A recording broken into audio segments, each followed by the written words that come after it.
in our island, in our local language, means land. Tai means sea. And resources is all the resources from land and sea. We are monitoring, or we are trying to conserve them for our future generation. One of the possibilities and capabilities of OceansWatch is train local communities and interested local people in doing the reef checks themselves.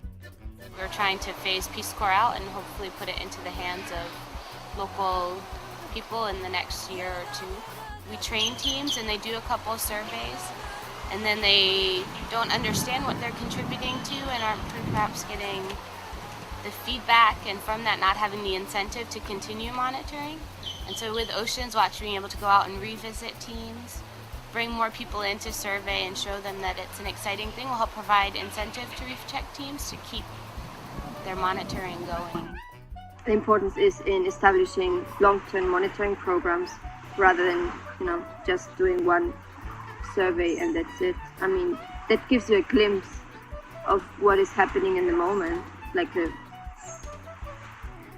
actual status, but it doesn't tell you anything about, long-term trends.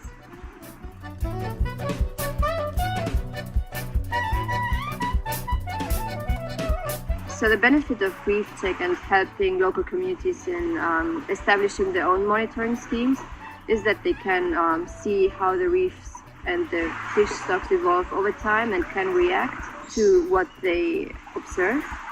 So if they see that one fish species is decreasing a lot, they can say like, 5 years ago we had so many of these and now it's kind of gone. Maybe we should stop fishing them, or maybe we should declare this specific area where this fish spawn or so, just a taboo area for a couple of time, and see if this regenerates. And again, you just can see if there's any change after your actions by monitoring it. So you have a survey before and after.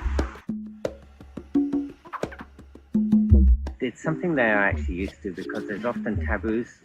If a chief dies or an important person dies, they might close an area of the reef off for 6 months or a year. So they do understand the concept of marine reserve.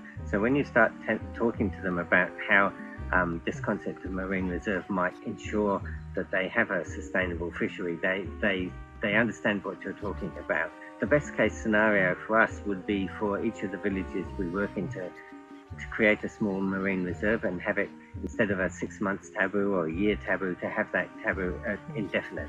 The problem could be that for the first few years, because they can't fish that area, they have a smaller area to fish. It may be more difficult for them to catch enough fish. In the longer run, after between 2 and 5 years, we expect that the marine reserve will help the fishery overall, and the actual amount of fish they're able to harvest could increase maybe 20, 30, 40% that it takes. I think that's one of the most valuable things that Reef Check does in villages, is that it gets people just looking at their reef, not to take out food or to take out fish, to actually start looking at the coral and say, how is my coral? What's happening here? How many fish do I actually have left? The other thing that the Marine Reserve can do for the community is it can provide a resource they can market to, for example, to backpackers to come and swim on. They can charge them $5 to go swimming on the Marine Reserve. Something else we're looking at is to put moorings in so that the yachties can come and stay. They can moor nice and safely so their anchor's not hurting the coral. They can do some reef check surveying there as well and see how that Marine Reserve is going, and they can work with the communities there. So maybe a little bit of extra income can come in from the Marine Reserve.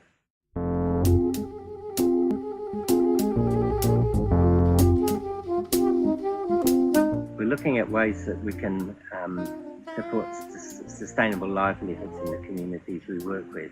The transition period from when you have a marine reserve until the marine reserve actually produces more fish is a difficult one for the community. Project Mark, for example, what they do is actually leasing a marine reserve for a couple of years. I don't think the community would be empowered by that at all.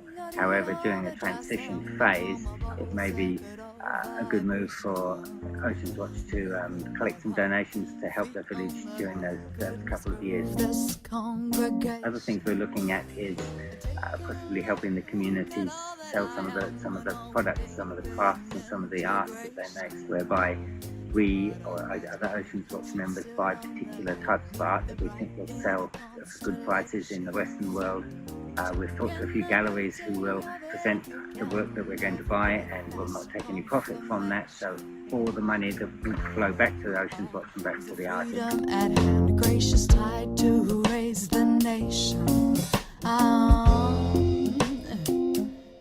Thanks to donations from Alice Sowerby, we have a 34-foot yacht Magic Roundabout that's the main project lead boat for OceansWatch. Magic Roundabout has covered 7,500 miles in 8 months, pretty much working full-time for OceansWatch, so it's done a great deal. So that's the boat at the moment that we have. Also in the United States, we've been donated a lion's share of a 90-foot schooner that's being refitted at the moment, and that's going to be a great lead boat for us, working out of the United States, but coming into the Pacific probably, or working in the Caribbean as well. So we're also looking at getting funded for some large catamarans, 65-foot rather, Warren catamarans, that I think will make very good lead boats, because we'll be able to have wet and dry laboratories on them and carry a team of maybe 8 scientists and divers. I think we'll be expanding in the Pacific, possibly looking at places like the Cook Islands. Have had quite a lot of interest from Asia, from the Philippines in particular. We have a boat there available for us to use, a 67-foot yacht.